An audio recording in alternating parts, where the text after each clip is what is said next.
السلام عليكم. الحلقة ديال اليوم ان شاء الله غادي نشوفوا الدرس نتاع لافلاسيون في ليكونومي جينيرال اللي كيف ما طلبتوه بزاف وعدتكم انني غادي نديرو. اولا غادي نبداو في لافلاسيون بواحد لا ديفينيسيون. لافلاسيون est l'augmentation générale et durable des prix de biens et services.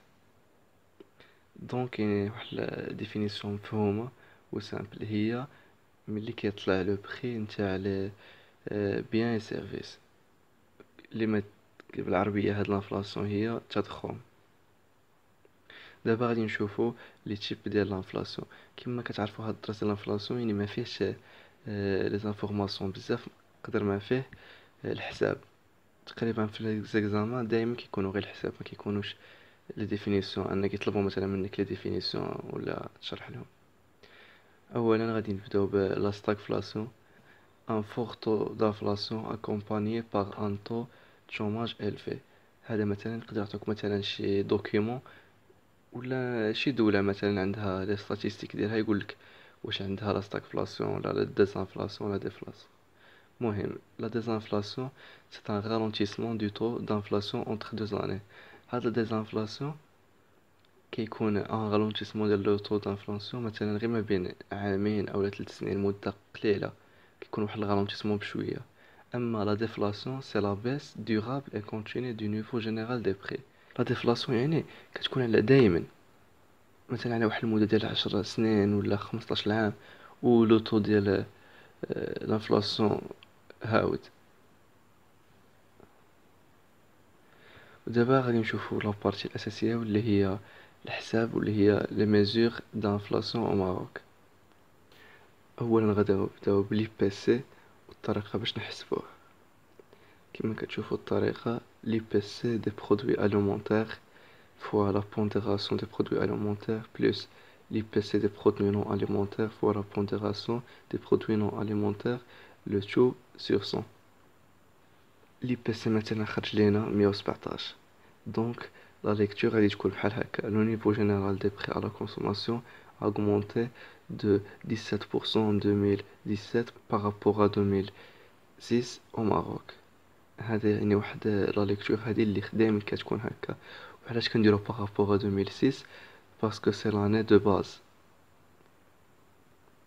ودابا غادي نشوفو كنديرو نحسبو لو طو دانفلاسيون. طو دانفلاسيون القاعده ديالو سهله، اللي هي لي بي سي 1 موان لي بي سي 0 سور لو بي سي 0، يعني العام اللي قبل العام ديال اللي باغي تحسبو مثلا هاد العام كدير لي بي سي ديالو موان لي بي سي ديال العام اللي قبل سور لو بي سي العام اللي قبل فوا 100. مثلا خرج لينا 1.4%. غتكون لا ليكتور بحال هكا: لو نيفو جينيرال دي بري على كونسوماسيون augmenté de 1,4% en 2016 par rapport à 2015 au Maroc. يعني هذا كتكون ما بين عامين، العام اللي راك فيه والعام اللي قبل، en 2016 par rapport à 2015، ماشي بحال لي بي سي كنردو par rapport à l'année de base. مهم دابا غادي نشوفو واحد ليكزارسيس باش تقدروا تحاولوا تفهموا مزيان هذا. جو بونس لا بارتي ديال لانفلاسيون اللي تحطت في 2015 في ليكزامان. كما كتشوفوا الطابلو شنو فيه، اثرهم لي بي سي ديال 2014 اللي ما كاينش. واول سؤال هو ليزي لي دوني اون غراس سوليني، يعني خصنا نحاولوا نقولوا شنو هما. 121.3 l'indice des prix des produits alimentaires en 2013 ou la pondération 58.54%. le coefficient de pondération de l'indice des prix des produits non alimentaires. غادي نجاوب على السؤال الأول.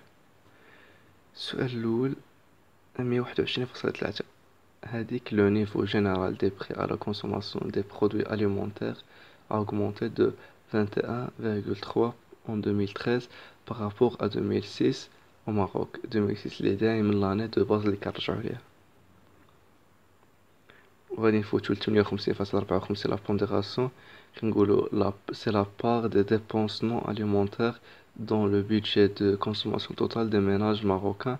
ولا نقدرو ما نديروش لي ménages total des marocains s'élève à 58,54%. ودابا غادي نشوفو السؤال الثاني اللي هو calculer la donnée manquante du tableau اللي هو l'IPC 2014. القاعدة كما تشوفوها اللي ديجا عندنا وغادي نعوضو ونحسبو. كاين 120 fois 41,46 plus 108,7 fois 58,54 sur 100 كتعطينا 113,38. وإلا جينا هنايا مطلبوش مينا نديرو لا ليكتور، بصح إلا جينا نديرو لا ليكتور غادي تكون لو نيفو جينيرال دي بري à la consommation a augmenté de 13,38% en 2014 par rapport à 2013. ودابا السؤال الثالث اللي هو calculer et liser le taux d'inflation au Maroc en 2014. taux d'inflation عندنا القاعدة ديالو كيف كتشوفوها، وغادي نعوضو بلي بي سي هي هاديك 113 اللي لقيناها moins 112,9 sur 112,9 عطاتنا 0,42%. ولا ليكتور غتكون هكا: le niveau général des prix à la consommation a augmenté de 0,42 en 2014 par rapport à 2013 au Maroc. وهذه هي لا ليكتور. يعني هاد الدرس شوية ساهل ونتمنى تكونوا استفدتوا وفهمتوا. الدرس الجاي ان شاء الله خليو لي اقتراحات في لي كومونتير، ولا عنده اي سؤال يراسلني هنا او لا في لافباج. وشكرا على المشاهدة.